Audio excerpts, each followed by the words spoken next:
The show starts in 3, 2, 1.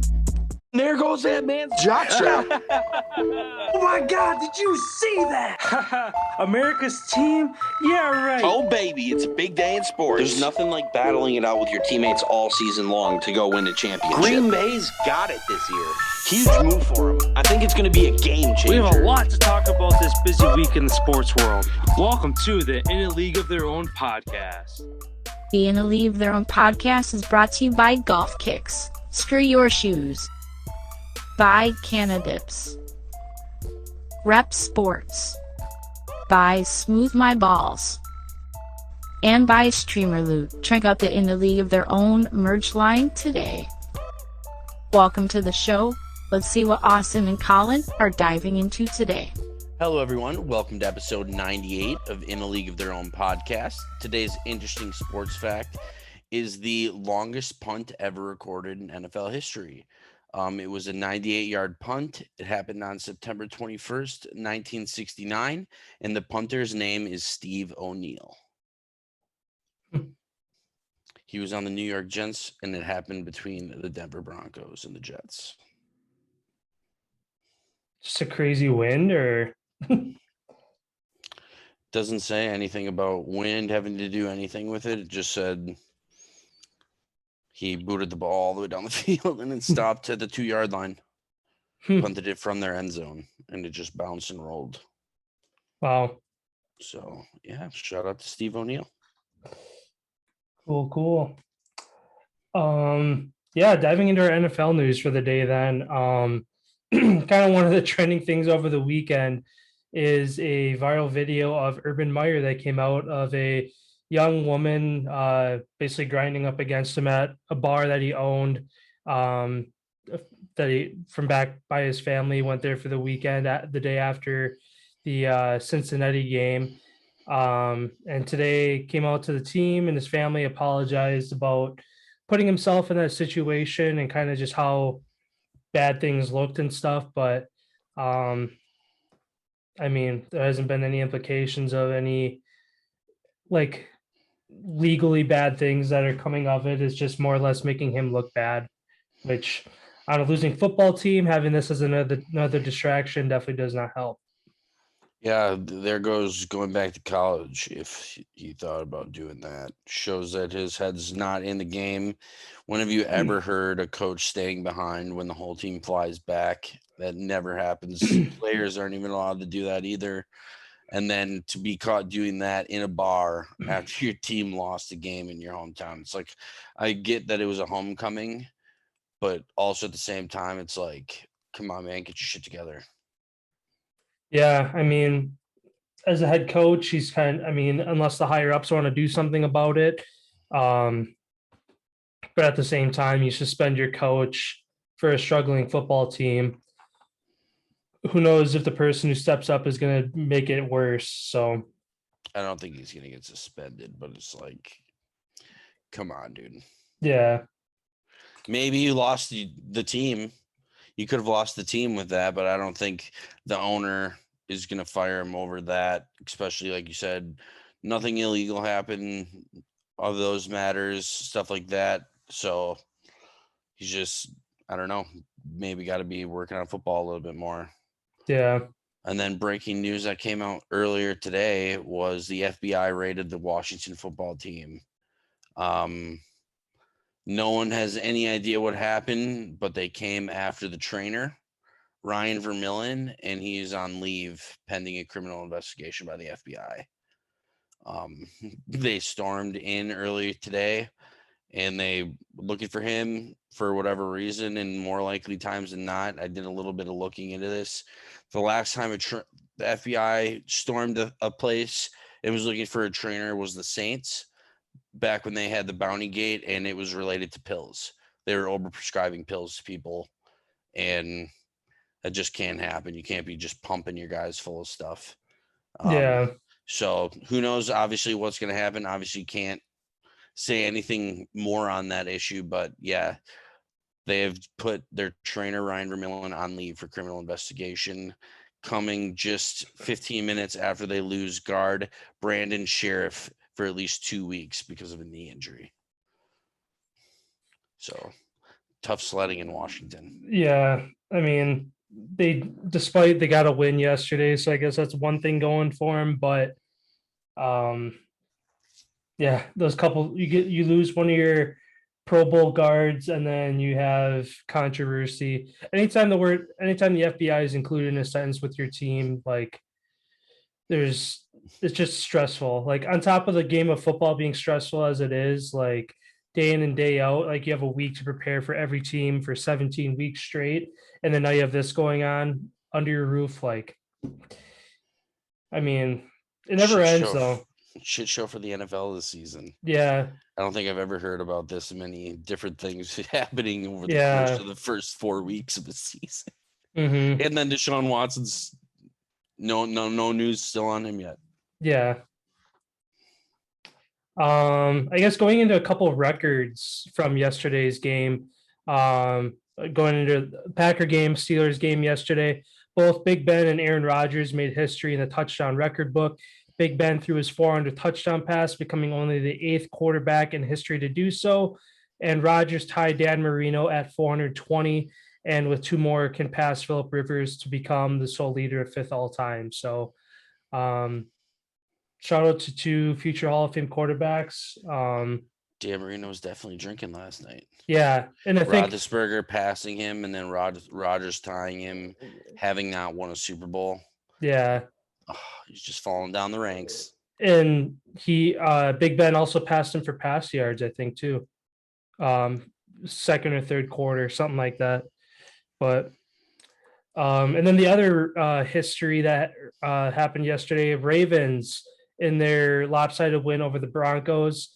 Instead of taking a knee with 3 seconds left in the game, Coach Harbaugh realized that they needed 4 more yards to keep a streak going.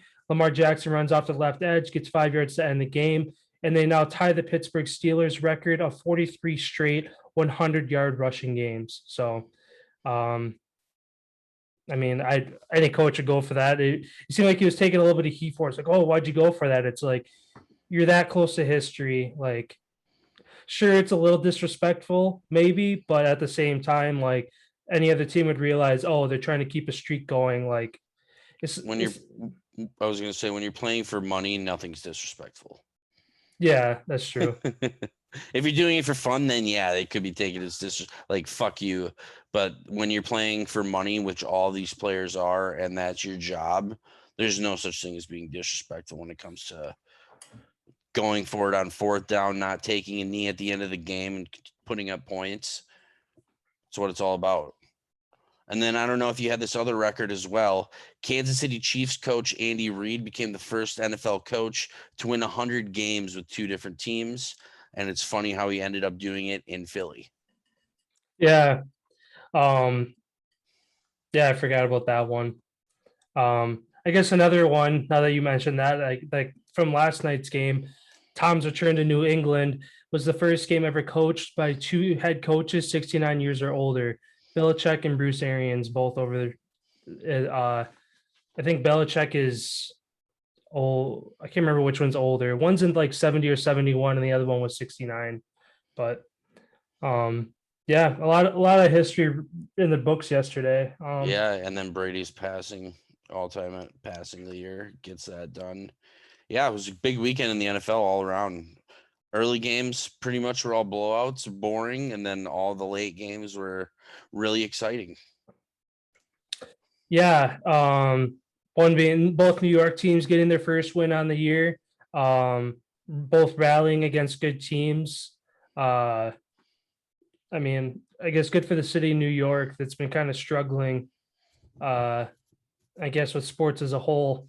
Islanders making an early exit in the Stanley Cup playoffs. The Knicks making an early exit in the playoffs. Both football teams have an 0-3 start. Now they got a little something, I guess, at least for this week, to kind of hang their hats on before. I don't know what their schedules are looking like the next couple of weeks, but when you beat teams like New Orleans and Tennessee, I guess if you can ride that momentum, you can beat anybody. Yeah, that just puts both of those teams big question marks. New Orleans, that's another game like they dropped after looking really good week 1, and then against I believe it was the Panthers, right, that they beat? Yep. No, that they lost to Yeah. Who was the other team that they beat? New They England beat last week. So it's like they've looked good in 2 games and they've looked super bad in 2 games.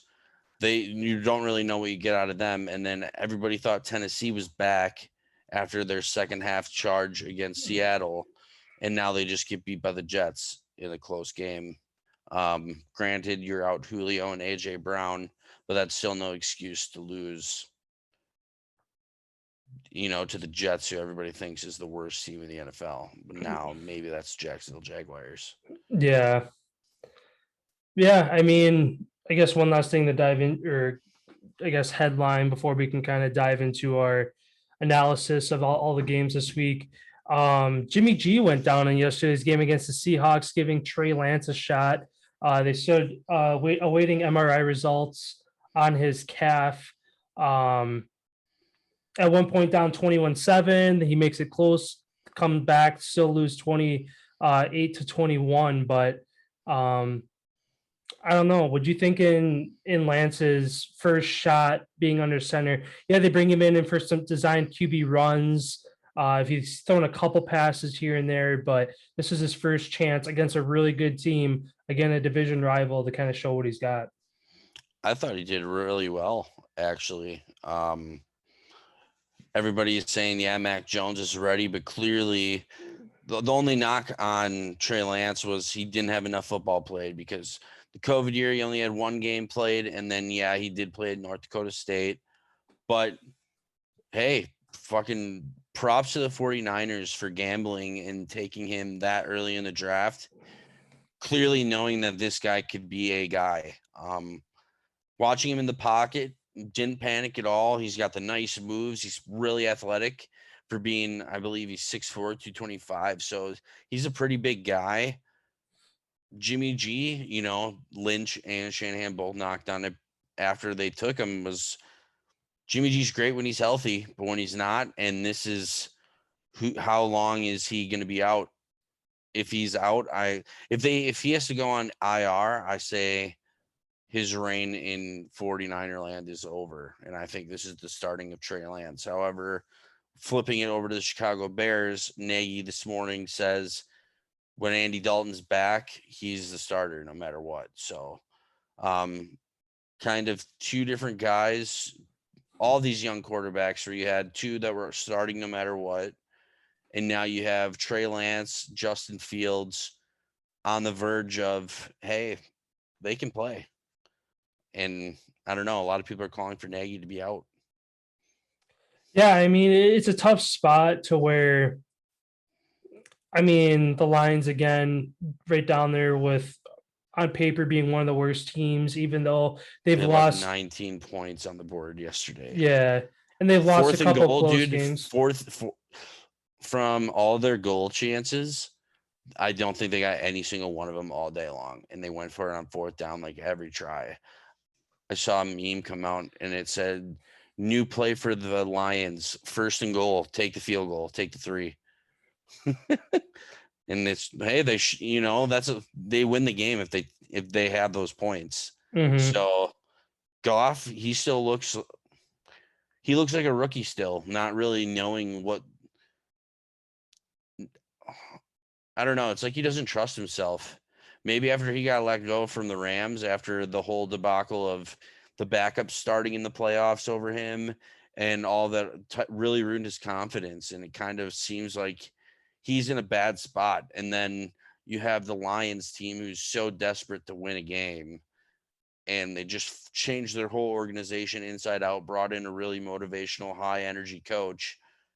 And then you continue to not get the job done. So I feel like Goff is now a question. How long are the Detroit Lions going to hold on to him after they just traded, they didn't really trade the fortune over to the Rams, but they kind of did to get rid of Stafford. Yeah. I don't know. I mean, from Goff's perspective, though, top 3 defense. I mean, the number 1 receiver on the Lions would be a number 3 or a number 4 on the Rams. Like, looking at what he's been inherited versus what he had in LA. Like, that's going to take some time to kind of step up your game, because Jared Goff is an average quarterback, but he looked good because he had a good defense and really good weapons to throw to. Now he has a bad defense and obviously not as good of weapons to throw to. So it's kind of showing his true colors, which is going to, like you said, how long are the Lions going to hang on to him? Because again, he looked good in LA for the reasons I mentioned. You bring him to Detroit, okay, he's not a great quarterback because he doesn't have the things that he had there. So that's true. Only thing he does have going for him is he does have a top tight end in Hawkinson. Yeah. Which does take a lot of double teams and all of that too. So it's like he's really not going to be that open all the time. So you can't just give him the ball. But you do have a pretty good backfield, Swift and Williams. I don't know. Maybe you just take the ball out of Goff's hands a little bit more and run it. Yeah, I don't even know who their backup is. To like, if they almost use him kind of like San Francisco uses Trey Lance, so where if he's mobile, I'm pretty sure he's from Purdue. Because if it's the same guy I'm thinking of, last time he like played or something, it was like, well, this is the last quarterback to beat Ohio State, whatever his name was. So they have Tim Boyle and David Blow. Yeah, David Blow was the Purdue quarterback. Blau, however you say it. Yeah. Yeah, those two are the backups. And then Jordan Ta'amu is their practice squad. So, I mean, Blau, the couple games he played, I don't know if it was last year or the year prior, like he didn't look bad. He was definitely more mobile than Stafford or Goff are, but I don't know. It's a tough situation in Detroit. I mean, damned if you do, damned if you don't on some of the risks that they've been taking trying to turn that franchise around. I don't know. You took a wide receiver. You took a guard, Sewell. Then you took another top wide receiver who was supposed to be the number one guy.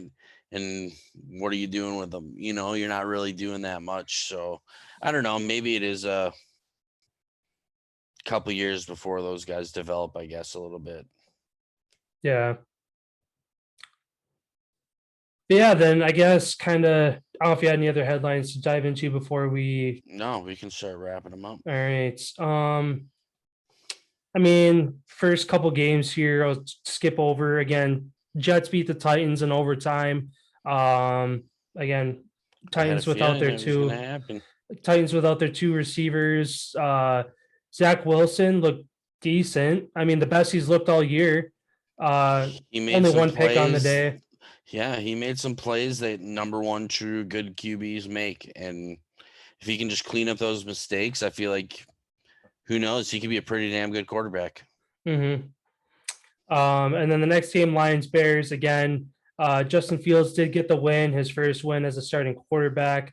It seemed like they kind of had a better plan set out for him. Ran the ball a lot. Fields only passed it 17 times, a little over 200 yards. No touchdowns, did have a pick. But, yeah, I mean, the run game was kind of where it was at yesterday. Montgomery went down. Yeah, that's right.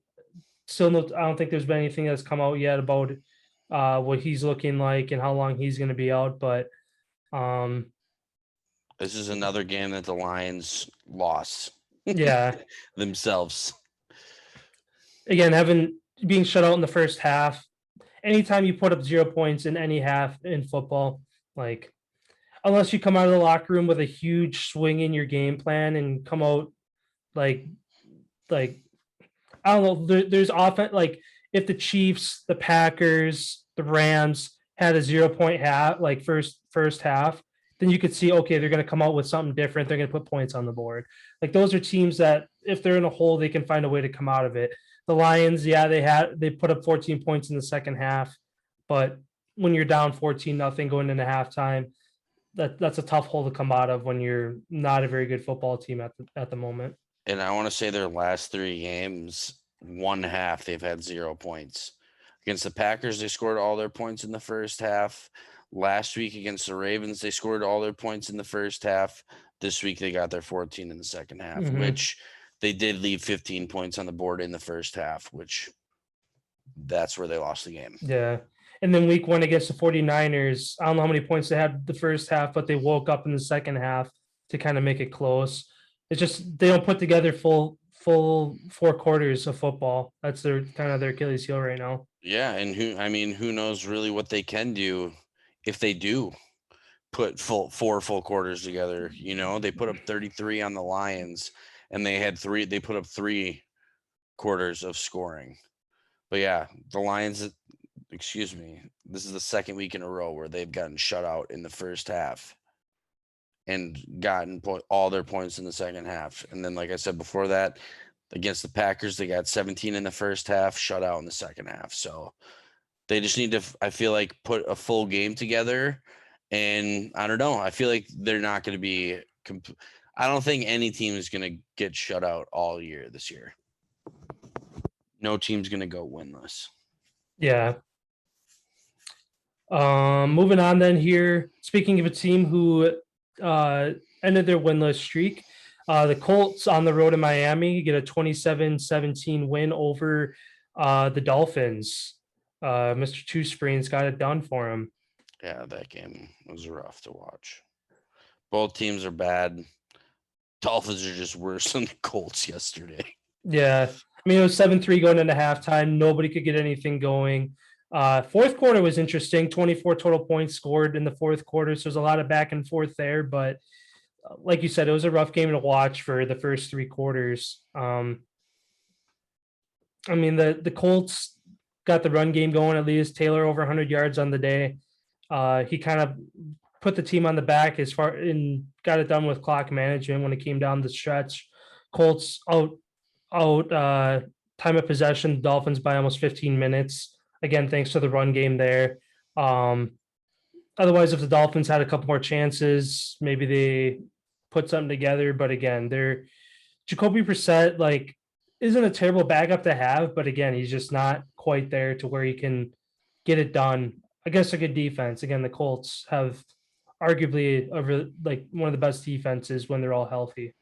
Yeah, like everyone says, Brissett's never been the same since he's got injured when he was playing for the Colts. Moving on then, another game that was kind of painful to watch in the noon window. Browns get the win on the road 14-7 over the Vikings. It was 11-7 at half. Browns score kick a field goal towards the end of the fourth quarter. I don't know. Another painful loss for the Vikings to where they had, 4 or 5 3-and-outs in the second half, 6 and punts.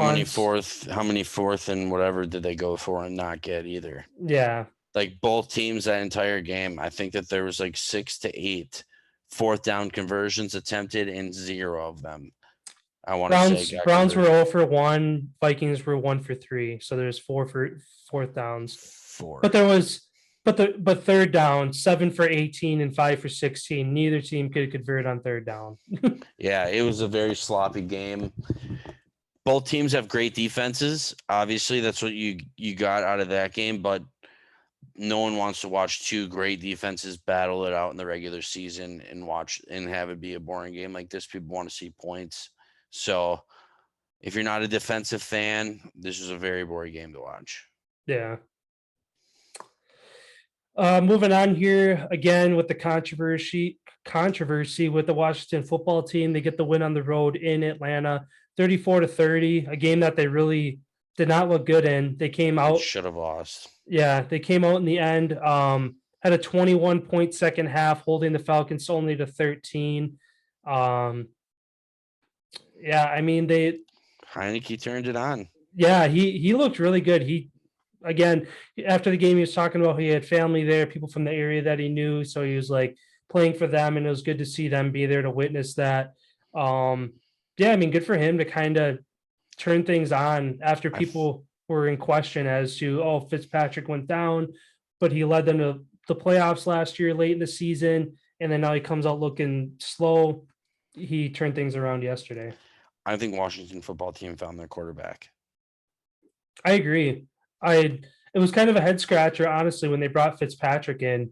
Again, Heineke was good down the stretch last year, led them to the playoffs, kept it a 1-score game with Tom Brady in the wild card round.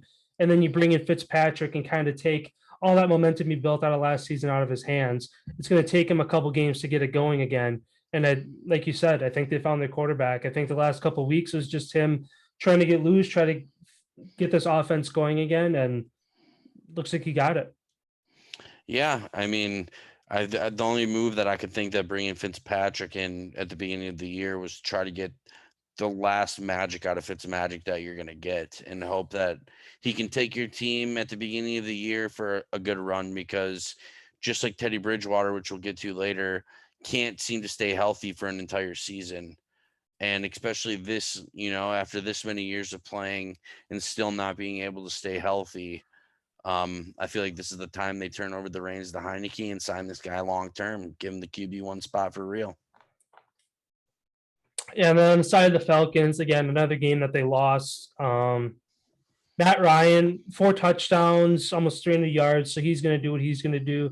But that defense just can't close out games. Nope. Anytime they have a 2, 3, 4 possession lead, they just go into autopilot and let teams come back into the game. And they've almost been in every game, every game they've been in at some point. Look back to them, Falcons get the Bucks. You take away Matt Ryan's 2 picks, that's a one score game. Last week when they played, I think when they beat the Giants with the field goal late in the game, and then you look back to week 1 against the Eagles. That game, 164 yards Matt Ryan had through the air. I mean, no turnovers, but when you're not moving the ball, I feel like, I don't know. I don't know what to really expect Matt Ryan, as far as how he's going to do week to week, because it seems like he'll go throw 4 touchdowns, 350 yards, and the next week he'll have 0 touchdowns, 3 picks, 150 yards, 200 yards. And it's like, I don't know, maybe he's on his way out. I know a lot of people thought to trade him a couple of years ago when he started his decline after that Super Bowl loss. And then really people thought to get rid of him when Julio left and just rebuild. But I don't know. They have a tough road ahead of them, I think. Yeah, especially being in the NFC South, where the Panthers are good this year. Obviously, the Bucks coming off a Super Bowl win. The Saints are still relevant. It's going to be a while. Again, like you said, I think they need a new quarterback in there to kind of take things over. Again, Matt Ryan, every other week, every couple weeks, he shines out, throws 4 or 5 touchdowns, 300, 400 yards. Cool. But if you can't get that out of him every week when you need it. Yeah, his consistency's gone. He doesn't have that wide receiver to throw it to like he had Julio for how many years, or the 2 running backs, Freeman and who was the other guy that they just had back to back, and all you do is just hand off the ball. It's like you don't have that anymore, and your consistency is definitely dwindling. He should be on the hot, he should be on the conversation piece of as far as maybe moving, or I don't know, let him go to free agency after his contract's done. I don't know what his contract looks like. Yeah, I don't either, but yeah, frustrating situation for the Falcons right now. Moving on then next, another shutout win, back-to-back weeks, Buffalo 40-0 over the Texans. Davis Mills, 4 interceptions. Couldn't get the ground game going. 109 yards of total offense, which, I mean, that's all that needs to be said right there. You have 109 yards of total offense. You can't really do anything. Josh Allen, not a perfect day. He did have 1 pick, only 2 touchdowns. But again, the Texans couldn't really do anything. So when they first play of the game, did you happen to see the first play of the game? I don't think so.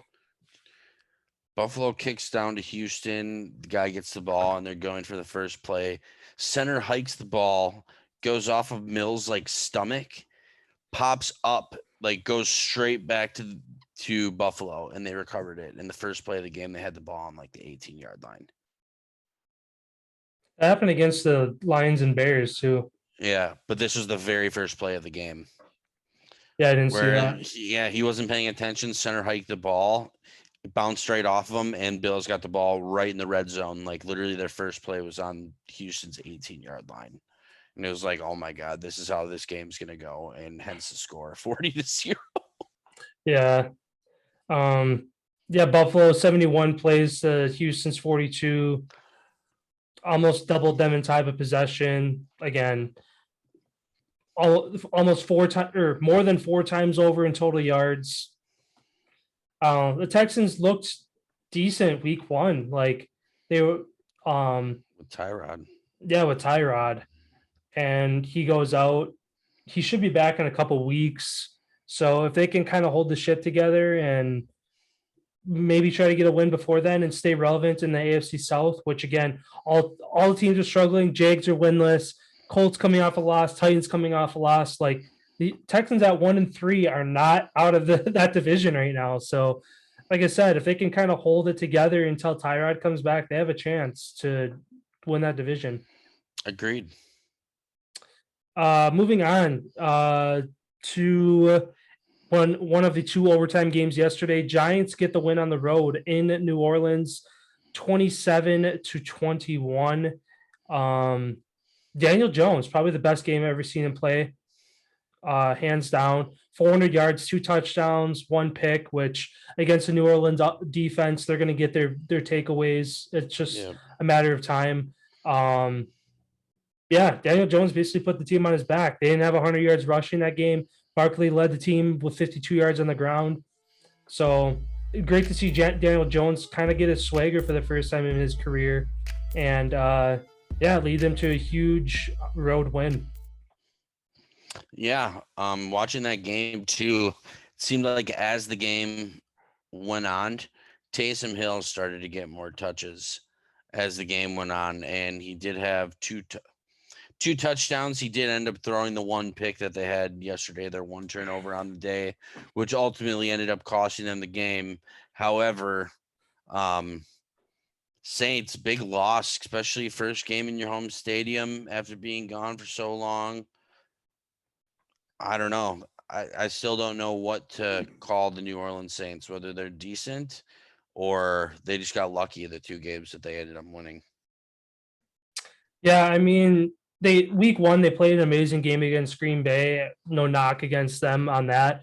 Putting up 38 points. I don't know if Green Bay would have been able to do more than that week one if they would have had their shit together. So week one, at least, I'll say that, like, yes, it was an anomaly on Green Bay's part, but on the other part, New Orleans just played amazing offense and defense for a full game.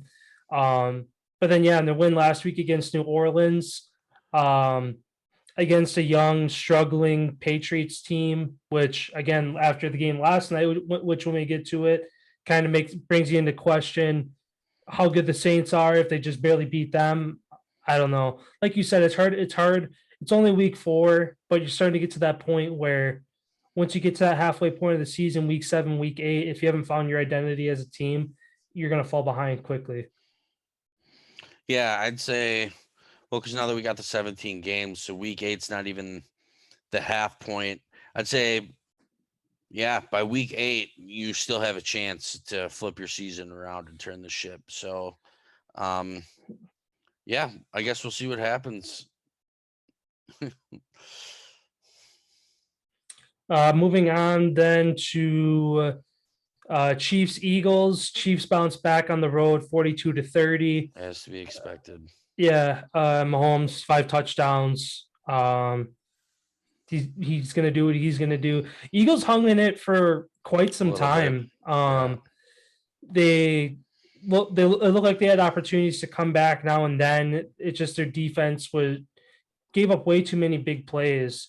I don't know. The Chiefs were super balanced, 200 yards on the ground to 271 passing by Mahomes. I feel like that's the most balanced I've seen the Chiefs in a while. Usually it's all air attack.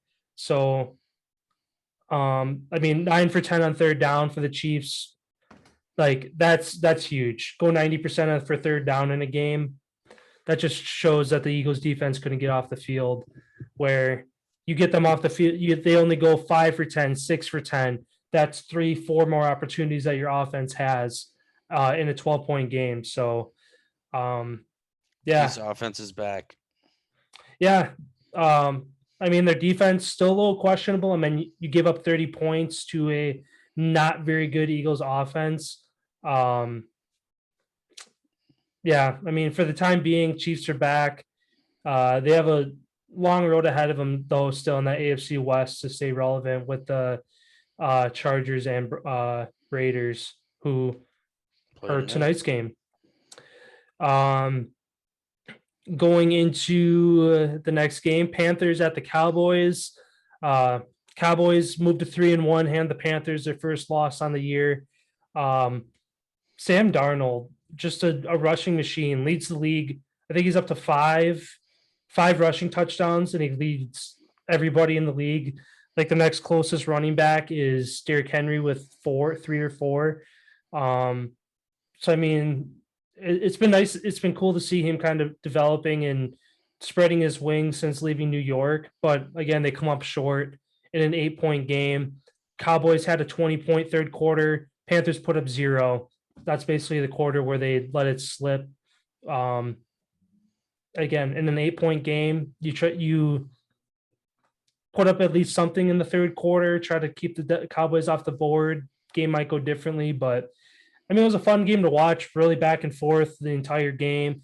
Couple turnovers. Trayvon Diggs, 4 interceptions through 4 games. Could definitely see him getting Defensive Player of the Year along with Defensive Rookie of the Year if he keeps playing the way he is.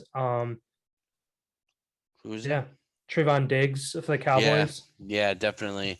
And then Sam Darnold becomes the first quarterback in NFL history with 5 rushing touchdowns in the team's first 4 games of the season.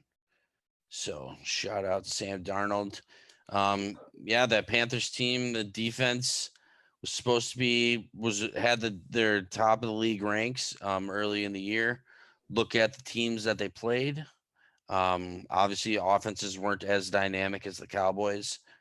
Panthers question mark goes next to their team as well. What are they going to be the rest of the season? And then an interesting stat about the Cowboys.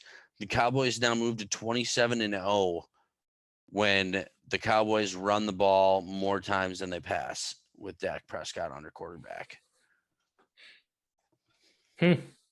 So I think they found their game. I really do.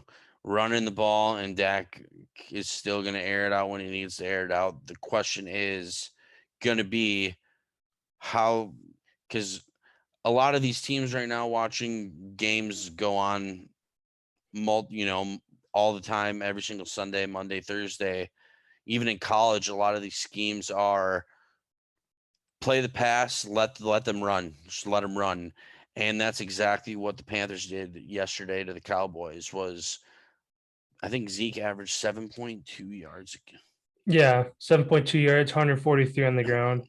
Yeah, and when you're going to, when they're just going to let you run and you're getting past to the linebackers without even being touched, you're going to do that all game long. And then mixing up the carries with Pollard as well. I don't know. If they stay healthy and continue to balance out the pass and the throw and the shared carries between Zeke and Pollard, if this team is healthy come playoff time, I don't know. Maybe we could see a run from the Dallas Cowboys. But it is a long season to go, and they still got to get out of the East. Yeah. I mean, for the time being, they are the top team in the East. Washington does stay within a game, getting a win yesterday on the road. But, I agree. For the time being, Cowboys look really good. Offense, very balanced. Defense gets turnovers.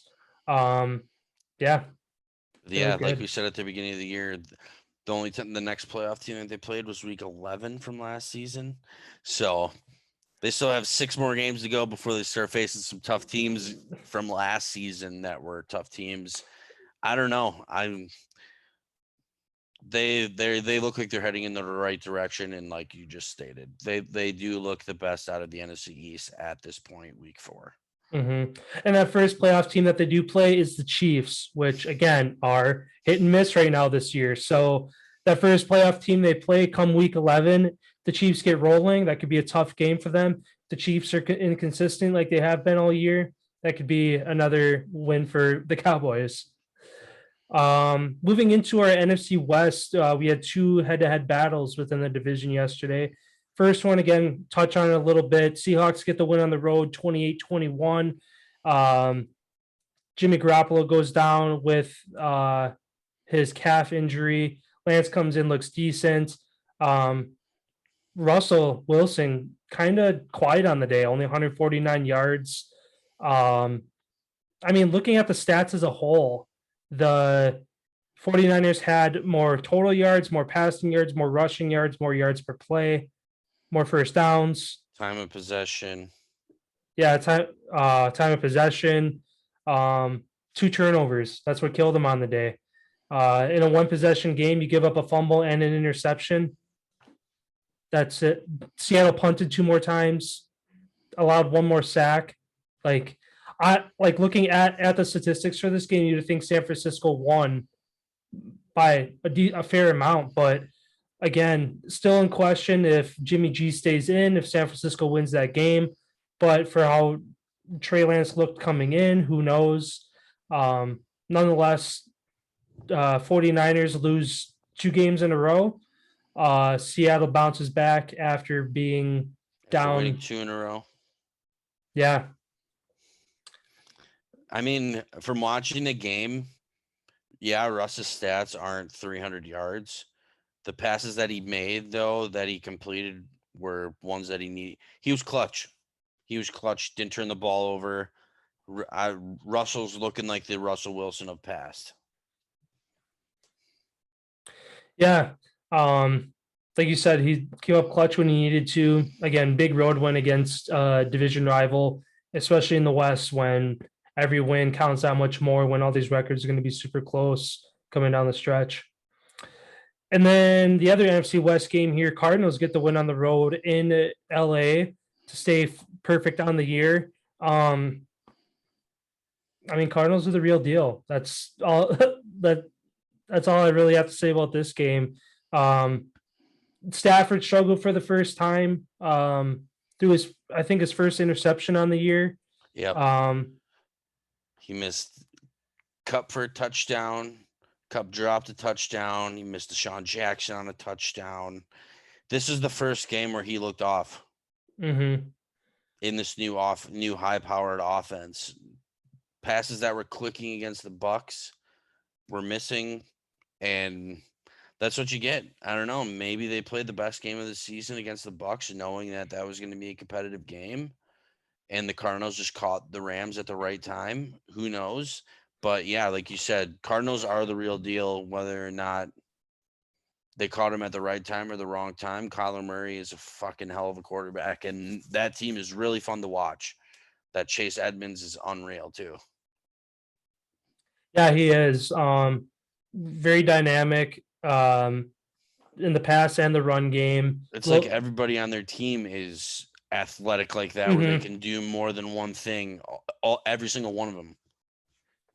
And one big addition too, with JJ Watt coming in on the defense and the draft picks that they made, Kyler Murray doing what he does, them going out and getting AJ Green has been kind of a unsung hero for that team so far this year. Quietly getting big catches, 3rd down conversions, led the team, tied with DeAndre Hopkins for 67 yards on the day and a touchdown.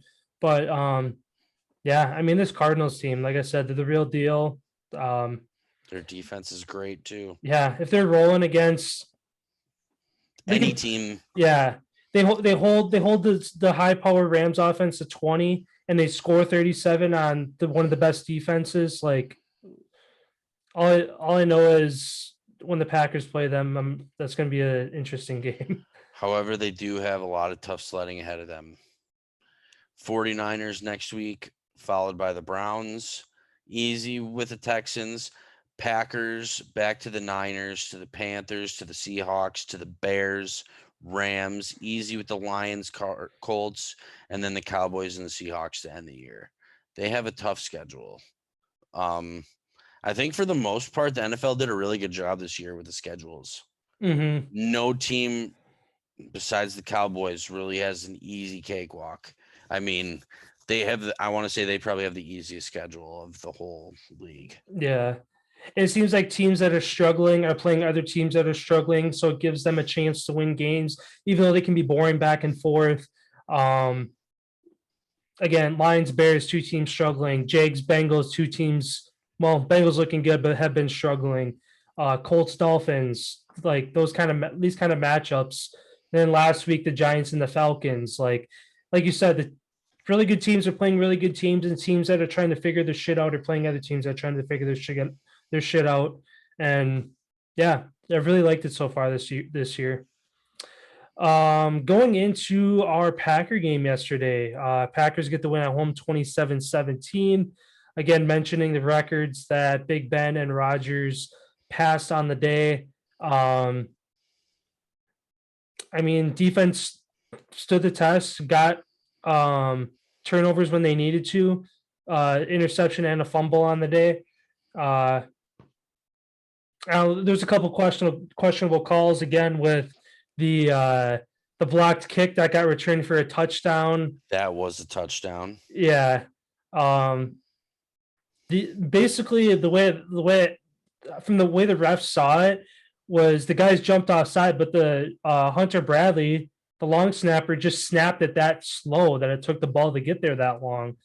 So they moved as soon as the ball flinched. They were moving. It just he took too slow to get it back. Which that was kind of that was a big turning point in the game. That's a 10-point swing right there. That would have been the biggest. I don't know. Their defense at that point in the game, the Steelers were taking over.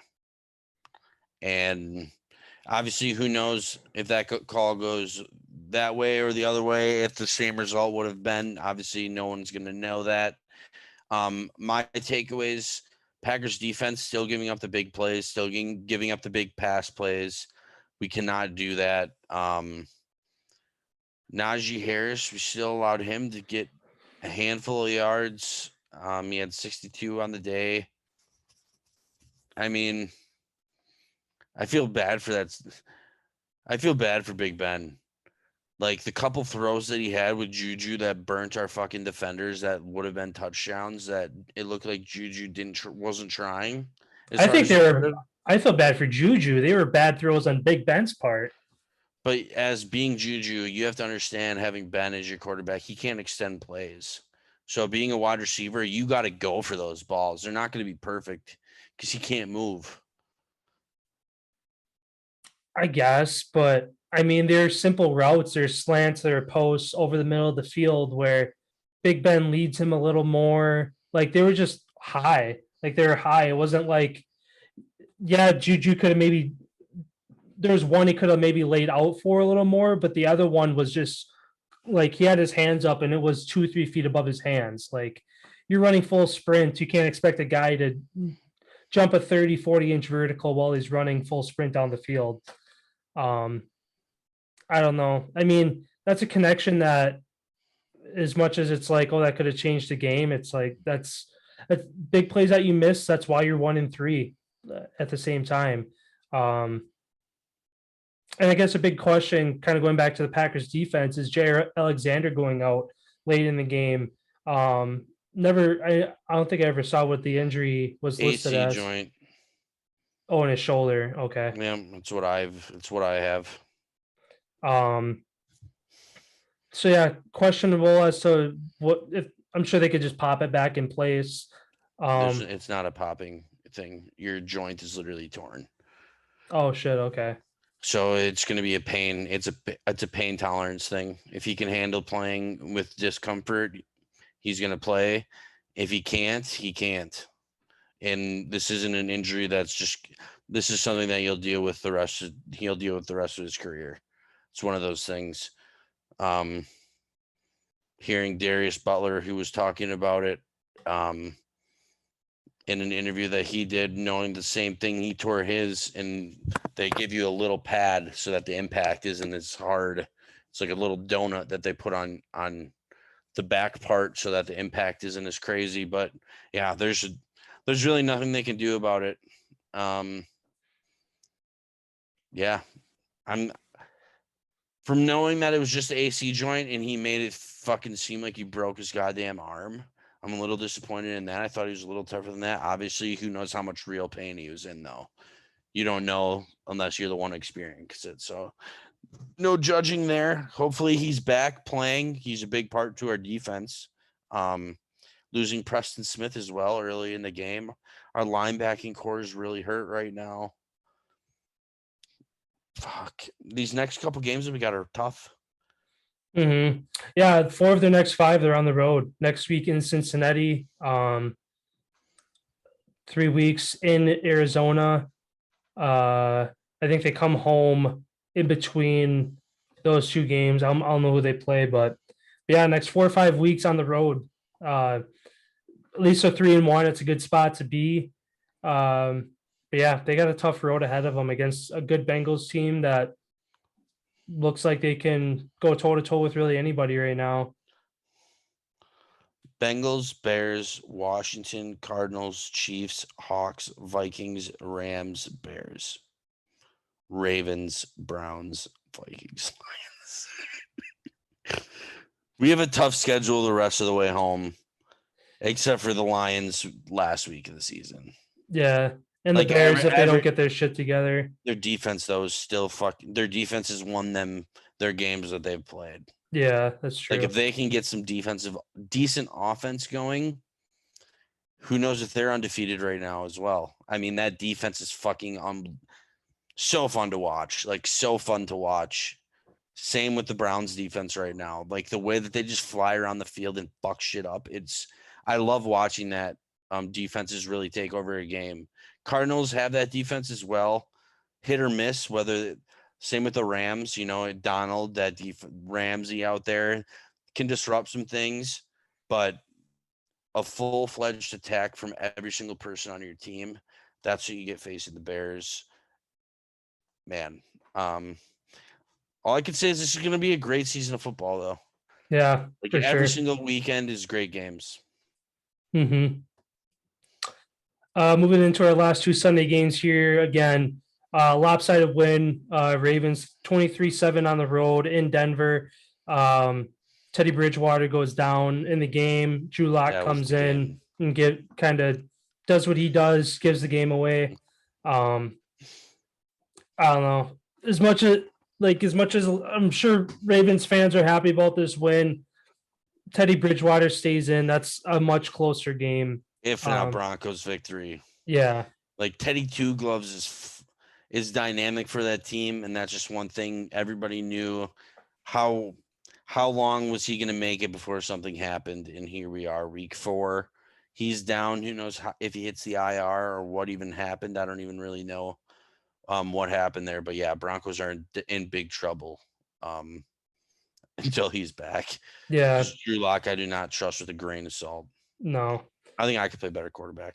The only good thing with the Broncos, again, they are 3-1, so they do have that luxury of having a two game above 500 record right now, where if they do slip. But again, in the AFC West, where the Raiders are good, the Chiefs are good, the Chargers are good, you lose a couple games, you fall behind quick. It's going to be hard to catch back up. Their defense is going to have to, which is their strength, is going to have to be their backbone and not break during this absence that Teddy's out. Because if that defense breaks, they're going from first to last in the division very quickly. Agreed. And then lastly, probably the biggest game of the week or biggest hype around this game is Tom Brady's return to New England. He gets the win 19-17 in a super rainy, relatively low-scoring game compared to how the NFL has been as of recent. Brady, no touchdowns on the day, but did have 269 yards to the air, no picks.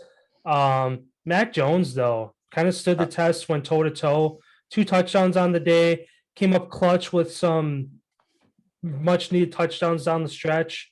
He outplayed Tom. Yeah, he did.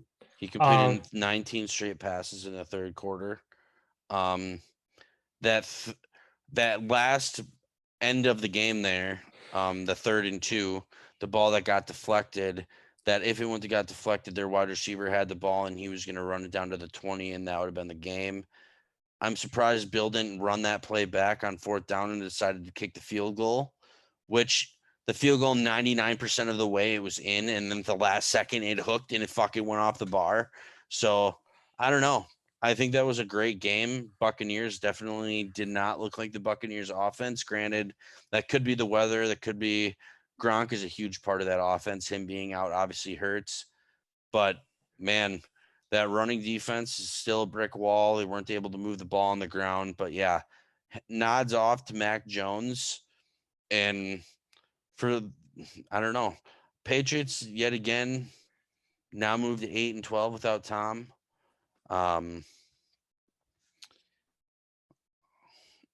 I don't know. I love how they booed him though. I knew that was coming.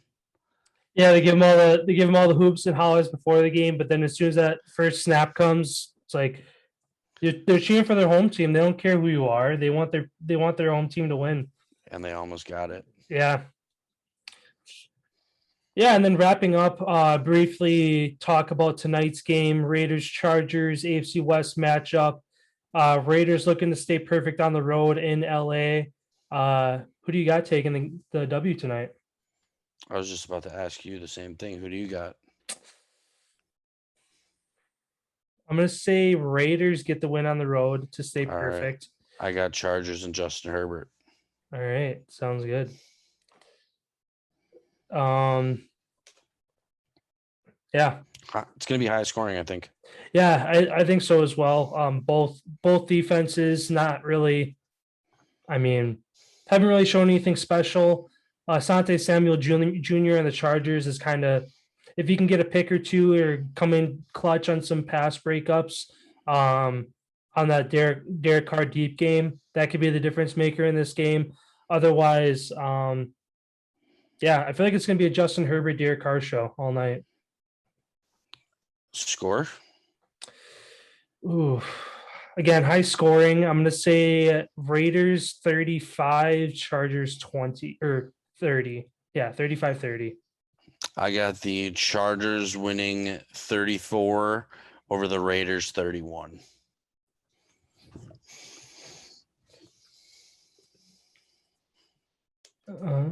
Sounds good.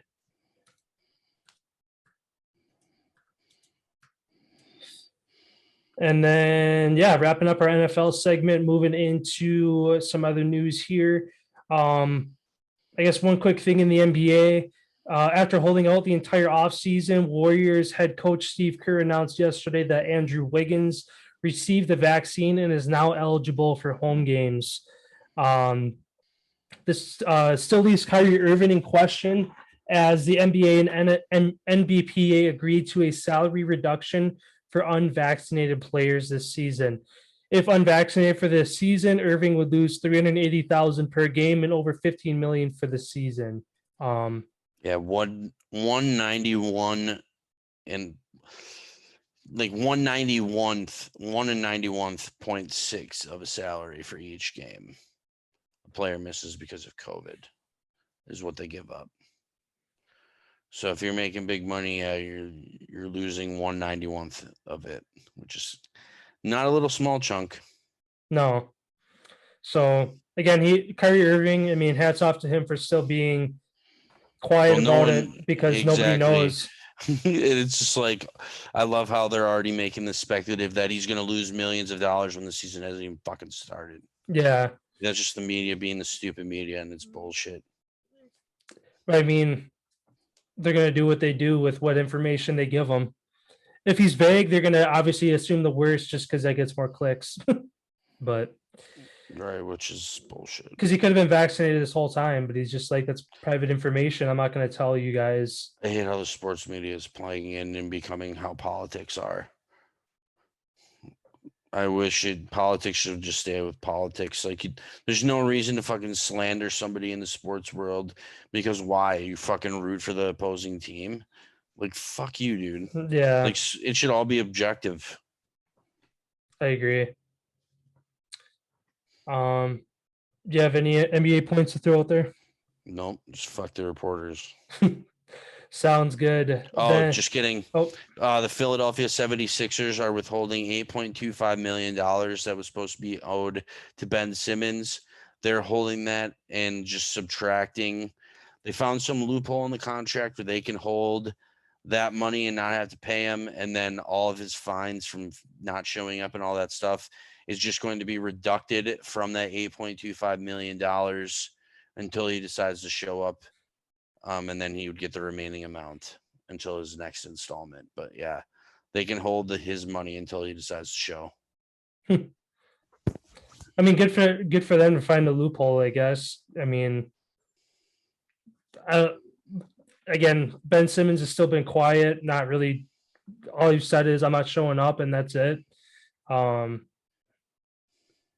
don't know. I mean, I guess he's made millions already. If it's not about the money to him, I could see him holding out and saying keep it. Like, yeah, I don't know. Still a mess there. But yeah, moving into MLB news here. No scores really today, just kind of highlighting what the week's going to look like and kind of talk about the season as a recap here. Despite efforts to shorten game times with some rules that were implemented this year, MLB commissioner announced that this year set a new record amounting an average of 3 hours, 10 minutes, 7 seconds per game, which is up from 3 hours, 7 minutes from 2020 and 3 hours, 5 minutes from 2019. So, despite the extra inning rules and little things that they've implemented to try to make the game go faster, it went up 3 minutes this year. Another kind of recap on the year, MLB season finished with jersey sales, 4 Dodgers in the top 10, including Mookie Betts at 1, Kershaw at 5, Bellinger at 6, Corey Seager at 8. I know some other names to mention. Fernando Tatis Jr. was number 2. Ohtani was there in the top 10 as well, along with Bryce Harper. He was right up there.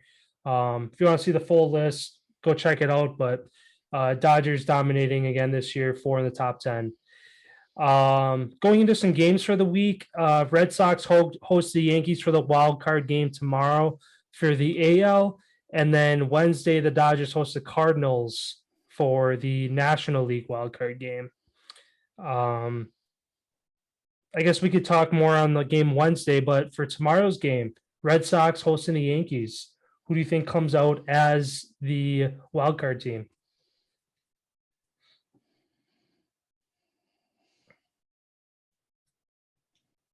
I'm going to go Sox. Sounds good. Yeah, I like the Red Sox as well. They've been playing really good as of late. Yankees kind of sliding a bit. Had a sizable lead. If they would have held it, they would be hosting the Red Sox in this game. But again, Red Sox looking good. I got them as well. And then we can talk more about the Dodgers-Cardinals game on Wednesday. And the last bit of MLB news here is Cardinals pitcher Adam Wainwright extends a deal through next season amounting to $17.5 million guaranteed, which is more than double his $8 million that he had in salary for this year. So Cardinals obviously making a good move there, keeping their ace in St. Louis. And that's all I got. Sounds good. I'm taking it over to the ice. Big news as Vegas Golden Knights goaltender Robin Leonard accuses the NHL and the NHL's teams of medical malpractice. He has accused multiple NHL teams and medical personnel of offering benzos and Ambien to players without prescriptions. He made these allegations on Twitter on Saturday in an effort to call attention to the surgery stalemate between former teammate and friend Jack Eichel and the Buffalo Sabres. A Swedish goal, Robin Leonard supposedly threatened to release a story a day unless things get fixed, like with his thing. He then tweeted, "I've made a crazy amount of mistakes over the course of my life, but lying about what I've seen for 12 years in the NHL is not one of them. I don't care what they say. I don't lie about these things. I'll keep going. I have stored stories for a year and watch now when the NHL tries to cancel me." So far, the NHL has asked him to remove his tweets, but there's an investigation pending along. He believes that he's standing up for everybody who's been going through rough times or could be going through a rough time and then becoming addicted to pills and all that type of stuff. He called out the Philadelphia Flyers, saying that they were such an organization and that their head coach, Alain Vigneault, should be fired. In one of his last tweets before he ended up having a meeting on Saturday was, is it common for workplaces to give out benzos to employees when they travel and Ambien? Shouldn't that be done by a doctor or psychiatrist? Asking for a friend, but this doesn't happen in Vegas, to be clear. But I know so many other teams in the NHL, and I've also been on teams that do. So he shot fires across the NHL, bringing these reports. Flyers coach this morning, Alain Vigneault, fires back by stating, I'm very disappointed. As far as me pushing pills, I don't need another income, and I have no idea where that even comes from. I don't know what else to say. I have no idea why he even would say it. And then to make his point about what he said was false information, he fired on the reporter and asked, do you believe COVID-19 is real? And he goes, a lot of people do, a lot of people don't. Do you believe vaccines are good? Some people do, some people don't. Do you believe Biden won the election? Some people do, some people don't. And he goes, all I'm saying is that I've never done any of this. And then there was a couple of players on the team, Jake Van Riemsdyk and a few others that came out and said, being a part of the Flyers organization, this hasn't happened. Being on the Flyers. And then Leonard somewhat apologized, but he basically, his intentions weren't that he was pushing pills. His intentions were how he treats his players as being such a hard ass and really difficult that he should be fired by how difficult he is on some players. But he has no idea why he was singled out literally in the tweet. But yeah, shit's getting spicy in the NHL with this whole Jack Eichel surgery. It's going to be very interesting to see what happens with this whole thing. And then they're one of the top defensemen in the league, Travis Hamonic, is not completely opting out of the NHL season, but is yet to rejoin Vancouver Canucks for practices. So we're going to see if he ends up showing up or not, because players were like offered, just as in the NFL, like if you opted out due to safety and whatever and not wanting to get the vaccine, you could get a paycheck. And this is just what you're going to be paid while you take the time off. So going to be interesting to see what happens in the NHL. Yeah, season's fast approaching, so there's a lot of stuff to figure out before then, unless it's going to, I guess, continue through the season, and then who knows what happens. But yeah, last bit of news here before we wrap things up here, highlighting a couple college football games over the weekend. Michigan pounds Wisconsin 38-17 as Mertz went out mid-game with a chest surgery. Not that really would have mattered, but chest surgery injury. Yeah, he got surgery right on the field. Doctor came out and everything. Georgia, number 2 Georgia handles number 8 Arkansas easily in a 37-0 shutout. Cincinnati downs Notre Dame on the road 24-13. As briefly mentioned last episode, should Cincinnati stay perfect, do they have a spot in the top 4? I think so. They currently sit at number 5. Again, I guess in the next game, Oregon got upset by Stanford, dropping from 3 to 8. So that's a spot that they could move up and take there. A lot of upsets this weekend, actually. Just like we predicted, dude. If one of those teams coughs it up and they stay perfect, they're getting it. Yeah. And Oregon was the first team to do it already. Yeah. Oklahoma survives yet another upset over Kansas State, 37-31. Kentucky upset number 10 Florida, 20-13. Florida falls to 20 in the polls. And lastly, Clemson survives third loss of the season on a 19-13 win over Boston College. So a lot of upsets that happen, a lot of upsets that were close to happening. I mean, it's been fun for college football this year as well. A lot of moves in the rankings this year. Yeah. Alabama, unfortunately, they lost their running back for the remainder of the season with a knee injury in that game this weekend. And then the biggest game of the week, which College Football Station will be there, Iowa, number 3, Penn State, number 4. How far does the loser fall? I mean, Oklahoma with another squeak win over a fucking unranked team. Do they climb back? Does Cincinnati move up? Does Ohio State leap Oklahoma? What do you think happens to the losing team? I mean, so long as Cincinnati gets things done, I think they play Temple this week. They have an easy schedule the rest of the way out. Yeah, they have to move up into number 4, unfortunately. I mean, number 3 versus number 4, one has to lose. If it's a close game, they drop to maybe 5 through 7, somewhere in there. And then obviously Cincinnati moves up to that number 4 spot. If it's a lopsided win, maybe it's closer to 8 to 10 that they drop. But I don't know. Again, Ohio State, only one loss on the year. They have some notable games to play again against. They still have to play Penn State. They still have to play. Well, the Big Ten's got 4 undefeated teams, and Ohio State's a 1-loss team. Yeah. It's very, very interesting this year how the Big Ten is shaking out. I don't think it's going to be the traditional Ohio State that ends up winning the Big Ten championship for once. Yeah, unless they start taking down some of those undefeated teams and start moving up themselves. Well, I think they play them all too. I think Ohio State gets them all too. No, yeah. They don't get Michigan State. Oh, never mind, they do. So they have Maryland this weekend, which will be a win. Indiana, which who knows how that's going to go. Then you have Penn State, Nebraska, Purdue, Michigan State, Michigan to end the year. Oh, they don't play Iowa then. That's the only ranked team that they don't play. Yeah, because they're on the other half, and Iowa's got the cakewalk after this week. Penn State, Purdue, Wisconsin, Northwestern, Minnesota, Illinois, and Nebraska. All teams that they should piss pound. So if Iowa can get the job done this weekend, they're a top 4 team. They should be easily coasting Big Ten championship to the end of the year. Yeah, if Iowa can win. But if Penn State right now. But if Penn State pulls a win out, that whole side, Ohio State, Penn State, Michigan, and Michigan State, all are going to have a tough time getting there. Because when do they play each?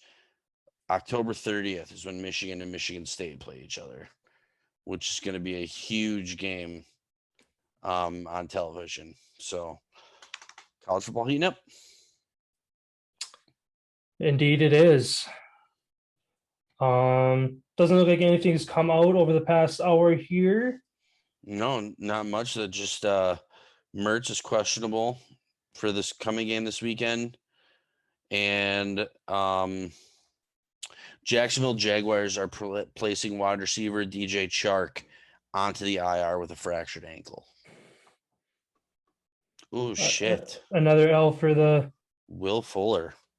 Hand injury ruled out Sunday versus Tampa for the Fins. He just came back too this past week. I know, coming back from a family thing, and then he breaks his hand. Man, that's a rough go for the Fins this season. Yeah. Well, sounds good then. Thanks everybody for stopping into the episode. Again, appreciate the likes, comments. If you enjoy the content, hit the subscribe button down in the corner. All of our social medias are down in the description link below.